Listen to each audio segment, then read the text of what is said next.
So guys, now we have the fatty Acetyl-coA, which was in the cytosol, in the matrix of the mitochondria.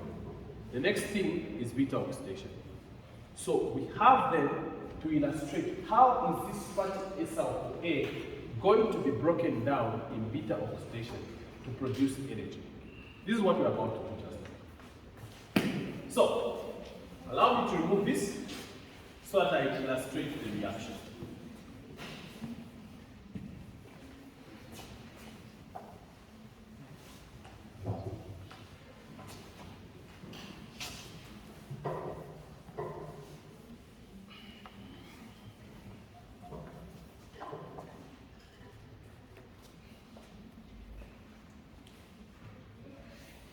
So let's say now, this is our fatty Acetyl-coA.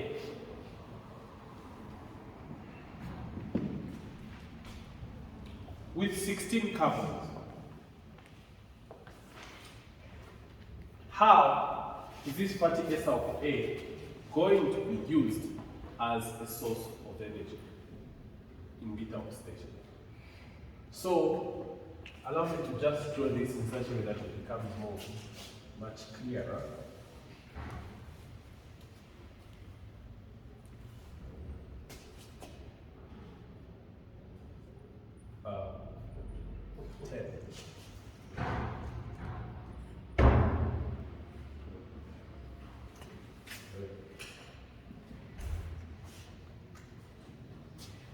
Guys, from the last class, we were able to show that the methyl carbon is the omega carbon, right? Then we have the carboxyl carbon, we have the alpha carbon, we have the beta carbon as well. So when you talk about deep beta oxidation, you're actually talking about oxidation of the fatty acid around the beta carbon. Is that okay? Beta oxidation is the oxidation of the fatty acid around the beta carbon. You and I know that oxidation can be defined in many ways. So the oxidation we're going to be seeing is going to be the one which involves the removal of hydrogen around this beta carbon.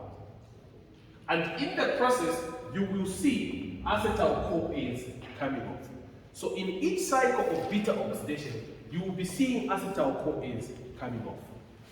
Just as in synthesis, you are seeing an acetyl group being added, in oxidation, an acetyl group, an acetyl-CoA will be coming off. Is that clear? So it will be reducing in length by 2 carbons. Is that clear? It was growing by 2 carbons, it will reduce in length by 2 carbons. So beta oxidation is going to be occurring between these two. And just as I have already mentioned, when we're synthesizing the fatty acid, it involved 4 types of reaction. We talked about the condensation reaction, then it was followed by a reduction reaction, then there was a dehydration reaction, and another reduction. Remember? In beta oxidation, we are going to see 4 reactions again. There will be an oxidation reaction, to be more like opposite, right? Then a hydration, another oxidation,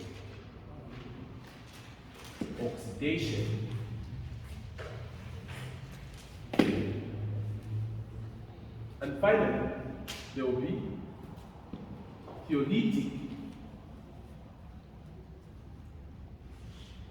cleavage.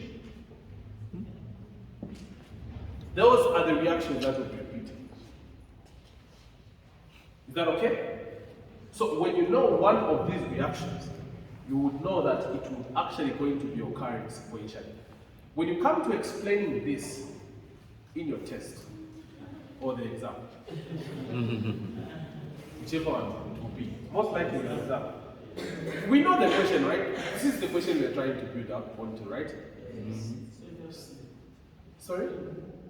I'm saying we know the question. When you come to that question, you will discover that these are going to be the repeating reactions. The easiest way, if you're going to finish writing, what you do, you should actually show how beta oxidation is going to occur. You just show those 4 reactions, then you actually go on with the sentence to say, these reactions are going to repeat it this number of cycles. Is that clear? You don't have to show the first carbons coming off, the first 2 carbons coming off, you go to the next ones, you go to the next ones, that's unnecessary.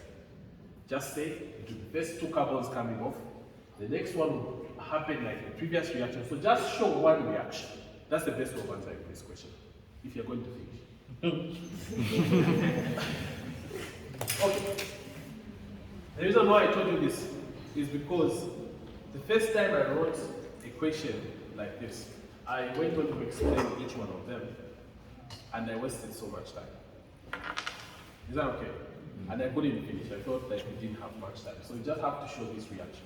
So, let's see these reactions. The first reaction we say is an oxidation reaction.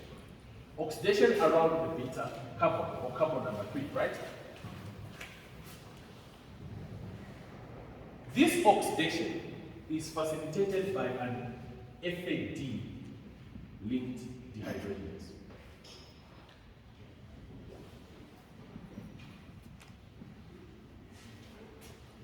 That hydrogen and that hydrogen attaches to FAD to form a reduced form of FAD and leading to formation of a double bond between the alpha and the beta carbon.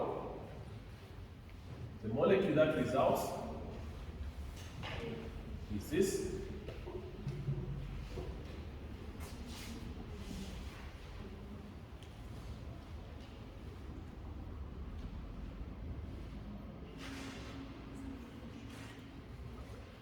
This is basically a 2,3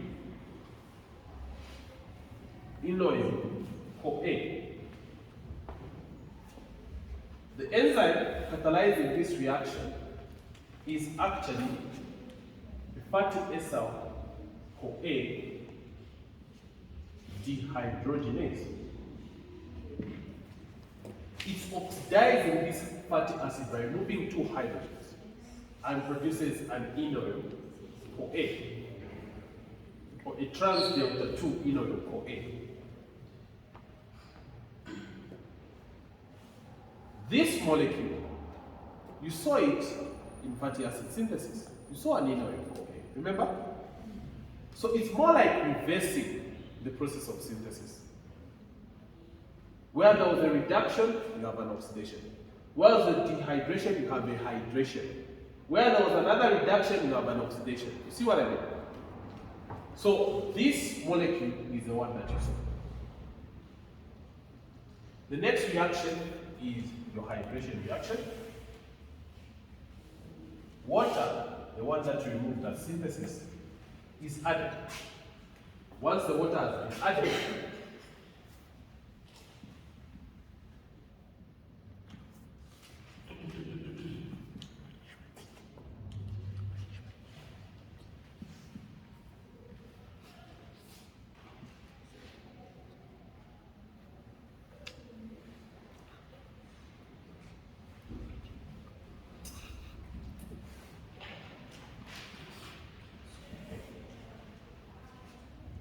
you've added water there, hydroxyl group, and the hydrogen from water is actually going to come in. Okay? The result is that you have a beta hydroxyacyl CoA being formed. You saw a beta hydroxyacyl. It was a beta hydroxyacyl acid, right? Here is a beta hydroxyacyl CoA that is being produced. Also, it has a hydroxyl group around the beta carbon, just as the one that you saw in the process of synthesis. It's reversing the whole reaction. The next reaction is another oxidation reaction.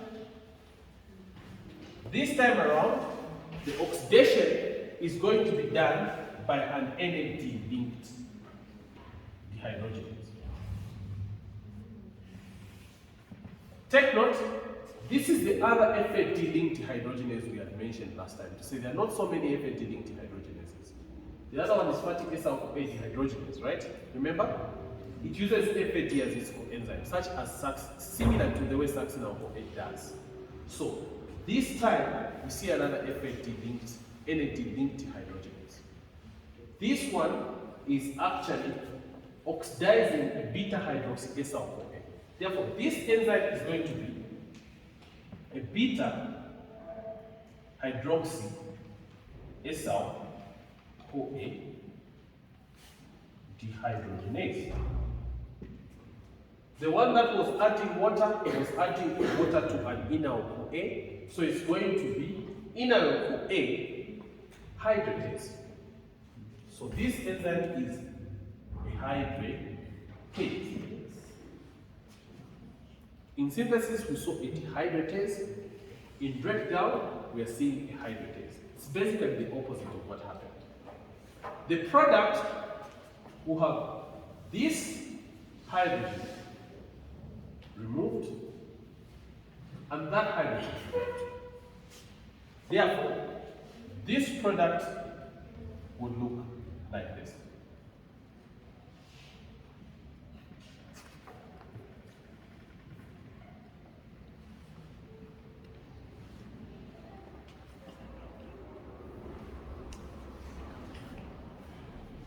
This is a beta keto.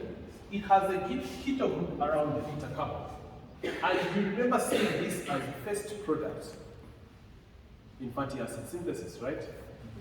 So this is a beta ketoacyl-CoA.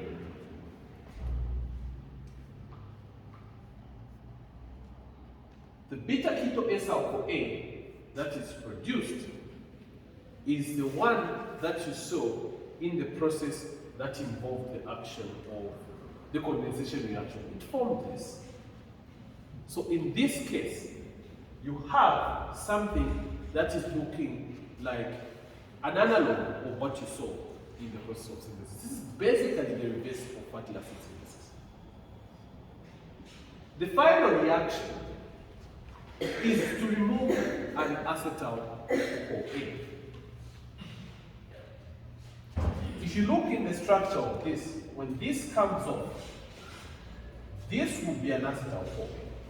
Then when you add a CoA here, you have a fatty acyl-CoA with 2 carbons less. So the last reaction involves addition of a CoA. It's called theolytic cleavage. This CoA will come here and attach there. See what I mean? So that you have an acetyl-CoA and fatty acyl-CoA with 2 carbons less. So the last reaction, you have acetyl-CoA, CH3, it's CoA, that's your acetyl-CoA. Then this molecule has reduced them by 2, and it will look like that.